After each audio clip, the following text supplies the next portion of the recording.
The Office of the Ombudsman has formally filed plunder, graft, and bribery charges against Senator Jinggoy Estrada and former Public Works Secretary Manny Bonoan before the Sandiganbayan. And for the details, we have mobile journalist Arles de los Santos. Arles, what can you tell us about the cases? Denise, so far, before 1 p.m. today, Assistant Office of the Ombudsman Amico Clavano went here in Sandiganbayan to file the formal charges or cases of a plunder, graft, and bribery against Senator Jinggoy Estrada and other former officials of the Public Works Department. And this is in connection with the anomalous flood control projects of the government. We can recall so far that Estrada has been implicated by then Dpwh Bulacan Assistant District Engineer Bryce Fernandez, saying that Estrada got a 30% kickback from 355 million pesos worth of flood control projects. We are yet to see still there is the paper filed by the Office of the Ombudsman, but this is by far the third plunder case filed against Estrada. Are these cases filed against Senator Jinggoy Estrada, Arles? Would this affect his capabilities to perform his duties in the Senate? That is very much possible, Denise, because as based on our research and with the jurisprudence, plunder case is a non-bailable case. It is a capital case, and this has been actually been handled by or faced by Estrada before. And of course, the big question or the elephant in the room right now is when Estrada will be captured or the arrest warrant will be released by the Sandiganbayan.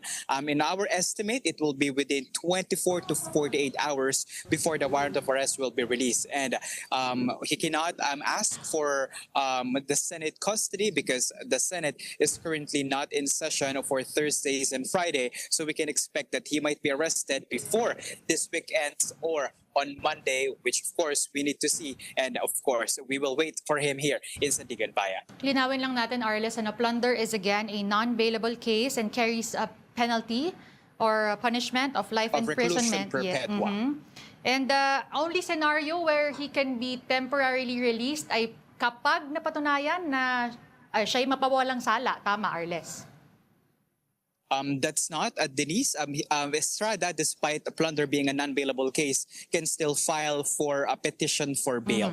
That is what Senator Revilla did in his malversation case because that also is non-bailable. So despite the case being non-bailable, they can still file for petition for bail. Okay. That is where the judges of the court, whatever division, will handle his case if the evidences against Estrada is strong or the evidence is guilt is also high, depending, of course, with the witnesses that will be presented by the prosecution as the trial progresses. And has the camp of Estrada or Bonoan or any of the other respondents responded or say anything about this development?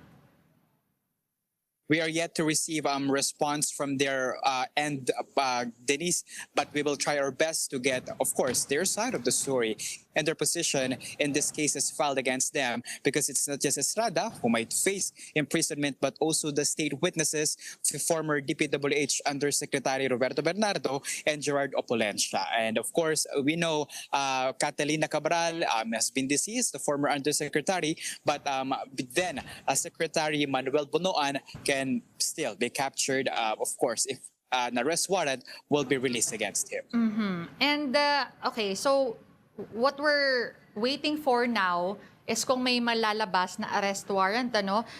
This has been the case with the Senator Bong Revilla. Pero Arles, gaano nga ba ulit kabilis? If you can remind everybody, gaano kabilis up until pwedeng maglabas ng arrest warrant for Senator Jinggoy Estrada as well as Manny Bonoan? So far, Denise, that is within 24 to 48 hours upon filing the case here in Sandiganbayan. At 3:30 p.m. today, we are expecting that the case will be raffled to any of the division that will handle the case, and then they will release a resolution, and then later on the arrest warrant. So it might be today or Monday that personalities involved or respondents for the plunder, bribery, and graft cases will be facing the jail. And do they have a choice, Arles? Pwede ba silang hindi humarap now that the cases have been filed? And what could happen to them in case they do refuse to do that? Well, of course, that's still something that we can speculate, Denise. But we're hoping, of course, that the senator will be able to surrender in respect to the judicial power of the Sandiganbayan, and of course with the former government officials like Bonoan, Bernardo, and Opulencia. But then again, if they will not surrender, of course, the Philippine National Police or the CIDG or the nearest law enforcement agency will help in looking and capturing these personalities charged as respondents for this case. All right, thank you for your report. Again, that was mobile journalist Arles de los Santos.